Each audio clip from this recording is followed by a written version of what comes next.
I am 48 years old, married but child-free by choice. It's something my wife and I agreed on early in our relationship. We both have pretty good jobs and are able to afford many expensive items and activities. I attribute this to our jobs, obviously, but also the fact that we are child-free and live in a one-bedroom apartment. I own a manufacturing plant that was given to me from my father. On that property, I store 4 classic cars that I have bought/restored. I have always been a car guy, and I plan to buy another car in the next year too. I have one sister who is younger than me and never made the best decisions in life. She has a boyfriend who she lives with after getting divorced twice. She's also in her late 40s, and she has 2 kids who already seem smarter than their mom. She makes an okay living, but she's the breadwinner while her boyfriend that she lives with spends most of his time stoned and playing Xbox. He's always looking for a new job or blaming the capitalist system for him not having a job. Her daughter 10 is a very good singer. I don't have an ear for talent, but to me she's very good. My sister has wanted to enroll her in lessons with a private coach but cannot afford it. Sister has asked me to help her out since she is embarrassed to ask our parents and she also does not speak to the father of her daughter. I declined politely until she made a comment about my money and cars. Just another must-be-nice comment that I'm all too sick of hearing. Now, here is where I made my a-hole comment. I said, maybe if your boyfriend can put down the dope for all of 10 minutes, he can help you out. And I have 5 cars, I'll buy another 5 before I give you a dime. I said her daughter isn't my responsibility. She's got a mother and a father. If they can't figure it out, it doesn't fall on my shoulders. My sister called my wife and told her how mean I was to her. My wife now wants us to give the money, but I don't want to.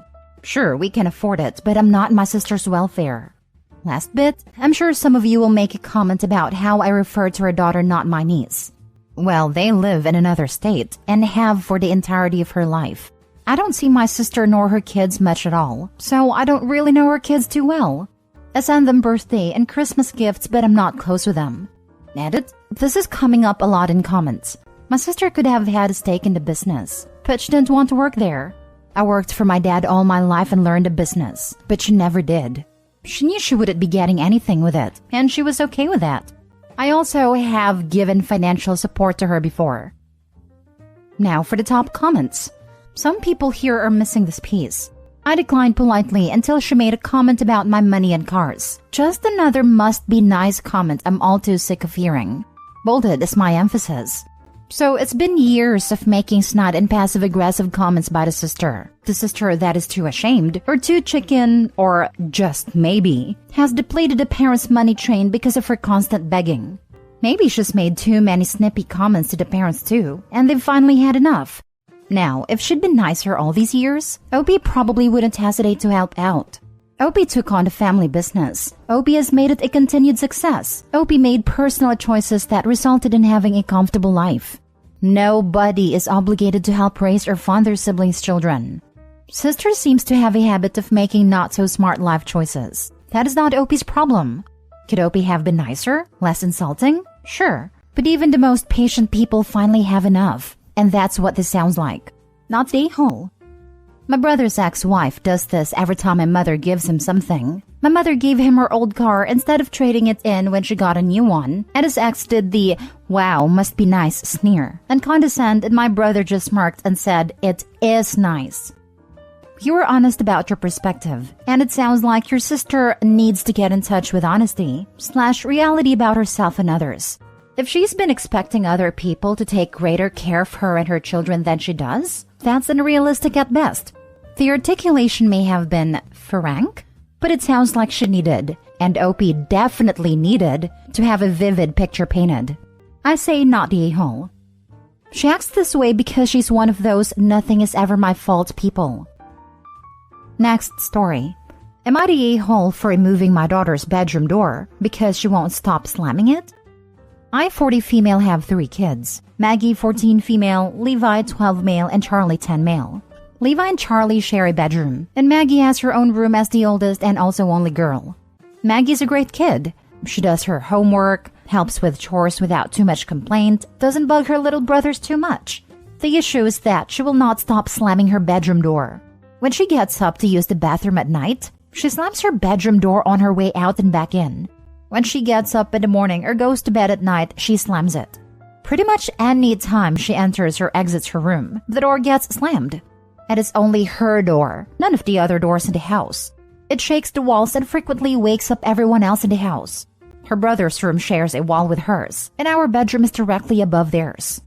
We've talked to her about it and asked her very politely to please be more mindful about it because it is disturbing the rest of us. But it's in one ear and out the other.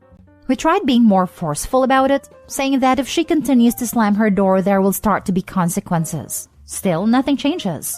It all came to a head the other night when she got up to use the bathroom and all four of us were woken up by the slamming. I have to be up at 5 a.m. for work, and I've had enough of the broken sleep and came downstairs and knocked on her door. She opened it and said, "What?" with such attitude it took a lot of self-control not to start yelling. I told her as calmly as I could that if she slammed that door one more time, she was going to come home and find it gone. She proceeded to yell at me to leave her alone, and then slammed it 5 times as hard as she could. Well, the next day, Friday, she went to school and my husband and I both had a day off, so we took the door off the frame and installed a curtain rod with a nice heavy curtain over the door instead. She came home and freaked the heck out. She said we're being emotionally abusive and taking away her right to privacy. She sulked all weekend and won't talk to us now. My mother says I'm the a-hole because I overreacted, but she doesn't have to deal with the house shaking. I want to add that we completely respect each other's privacy in our house, which is why we hung up a heavy curtain and made sure that we couldn't see through it or around it. We even put little Velcro pieces on the walls and curtain sides so it stays in place. She still has her physical privacy, which she is absolutely entitled to, but can't slam a piece of fabric. We also have never and still don't just go into her room unannounced and still knock on the wall to ask permission to enter. We've told her we'll happily put her door back on once she agrees to respect the no slamming rule. So am I the a-hole? Added to add. 1. The curtain is an industrial type that blocks sound and light. 2. The curtain is only meant to be a temporary measure. As soon as she agrees to stop slamming and be respectful of the shared space, we will put it right back on. 3. The door isn't broken or malfunctioning in any way, and there is no draft causing it to swing shut. Not the a-hole. Interrupting everyone's sleep is unacceptable. You gave her plenty of opportunities to change the door slamming behavior, and she didn't do it. Let her sulk it out for a set amount of time. Let her know this amount. 1 week, 3 days, whatever you choose, then return the door conditionally for a trial. If she can refrain from slamming it, the door gets taken off again for even more time. Rinse and repeat until she no longer slams. The slamming it a few times in a row was the point where the door had to go. Opie's daughter might not have meant to wake others, but at that point it was teenage spite. My nephew lost his door for slamming it, and when he got it back, he requested padding to help cushion the door. He actually lost the door when he slammed it shut and broke his little brother's foot during an argument. I think that made him feel worse than the actual grounding. My mother would have tanned my hide if I ever slammed a door spitefully, let alone waking up the whole household in the middle of the night. Different times, I know, but kids these days. Not the a-hole. That's what I call checkmate. You're teaching your kid a valuable lesson, that actions have consequences. And she's even able to reverse this decision if she agrees to not slam, which for some reason she won't agree to it. P.S. The curtain was a great touch. I think she'll agree once she's done sulking. She's digging her heels right now because she's a 14-year-old carbon copy of me. Once it goes back on though, I won't even mention the situation again, as long as the slamming doesn't start up again. Next story. Am I the a-hole for telling my dad he and his wife need to look at themselves for the reason her son is struggling? My dad has me, 16 male, and my brother, 11 male, and our mom died 8 years ago. Dad met Chantal 6 years ago, and they got married 2 years ago. Her son is 10, and my brother and I have known Chantal and her son for almost 4 years now. Chantal's son, Kyle, is an only child, has no dad, no extended family, so he latched onto me fiercely when we met. It was frustrating how he'd insert himself into stuff with my brother.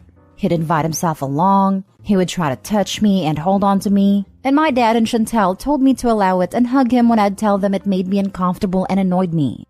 Eventually, I started to stop him and tell him not to touch me and not to cling to me. Dad and Chantal realized the three of us hadn't bonded the way they wanted us to. For Kyle, so they insisted on leaving me with both him and my brother and having me babysit them while they left the house. This was during the day and night. Dad would also set up times where I had to take them to the park. So I should bring up my brother and I are close, like super close. We lost our mom, all 4 grandparents, and our only uncle, though we have aunts, in the space of like 3 years. Losing them made us closer. I was always an affectionate big brother, my mom used to say, and our relationship is so easy and natural that we hug, or I'll ruffle his hair, or he'll sit on me sometimes if he wants something. None of it is forced, and it just kind of happens. Kyle saw a lot of that during the forced babysitting, the forced park trips, etc.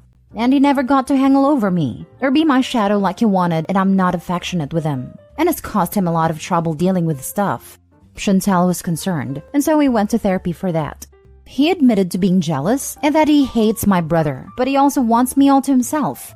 He's still in therapy, but he told Chantal that he's never going to be happy not being my brother. Chantal and Dad blamed it all on me. They said I had a responsibility to Kyle to be a good brother to him, and that it was my job as the oldest to look out for him and make sure I was loving him the same as I love my brother. My dad has brought it up a couple of times on his own as well. At the last time, I told him that he and Chantal should look at themselves because they knew Kyle was seriously clinging with me, and they sent him out with me and my brother knowing we're close and have an affectionate relationship, and did nothing to make sure we'd be okay. He told me I should have put my own feelings aside and done what Kyle needed me to do, and Chantal was like, how dare I blame them? And she called me evil for blaming them when I have destroyed her son. Am I the a-hole? Now for the comments. Not the a-hole. And yes, it is your father and stepmother's fault. Kyle should have been told that the 2 of you are brothers. Plus, you've both suffered the same serious losses in a very short time. That means the 2 of you have a special bond. Kyle needs to be taught his bond with you will be different because of that. And he cannot force it, otherwise that will only drive you further away. And no one should ever be forced to accept affection and clinginess from someone if it makes them uncomfortable.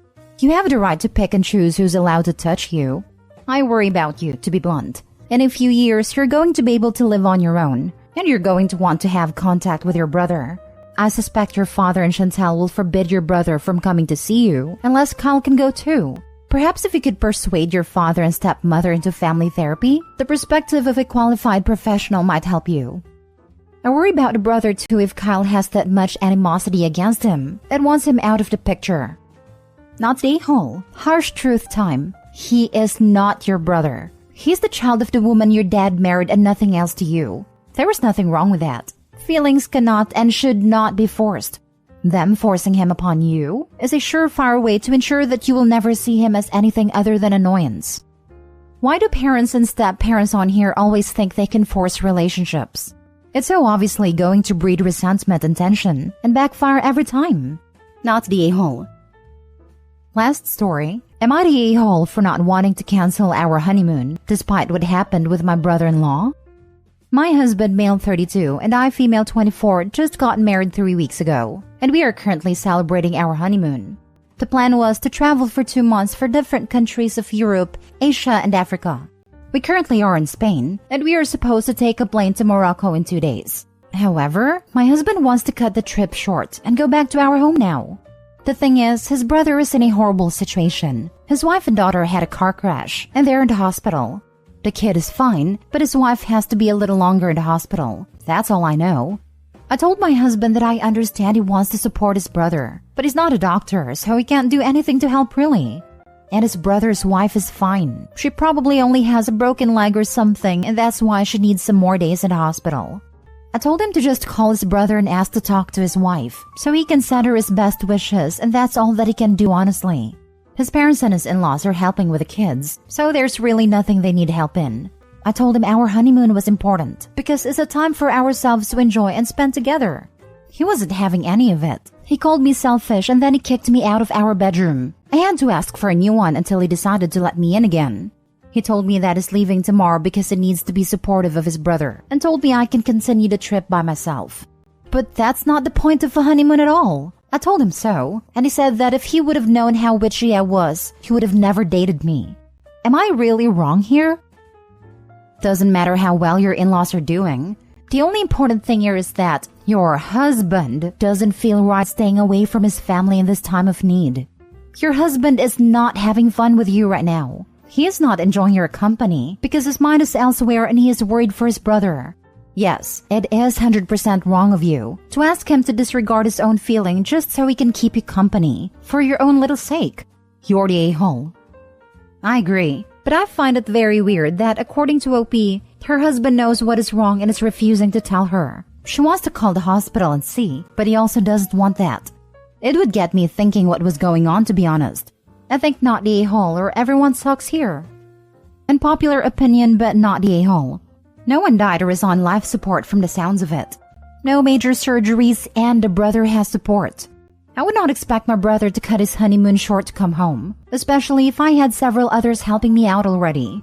If someone had died, was near death, or was severely disabled, it would be different. Yeah, my partner had a severe work accident that resulted in him being hospitalized for over a month. His family was there for us, and my parents. I would have been really confused if any of my siblings have canceled a really big trip to come sit at a hospital with us. A phone call and checking in to see how things were going was fine. Not the a-hole.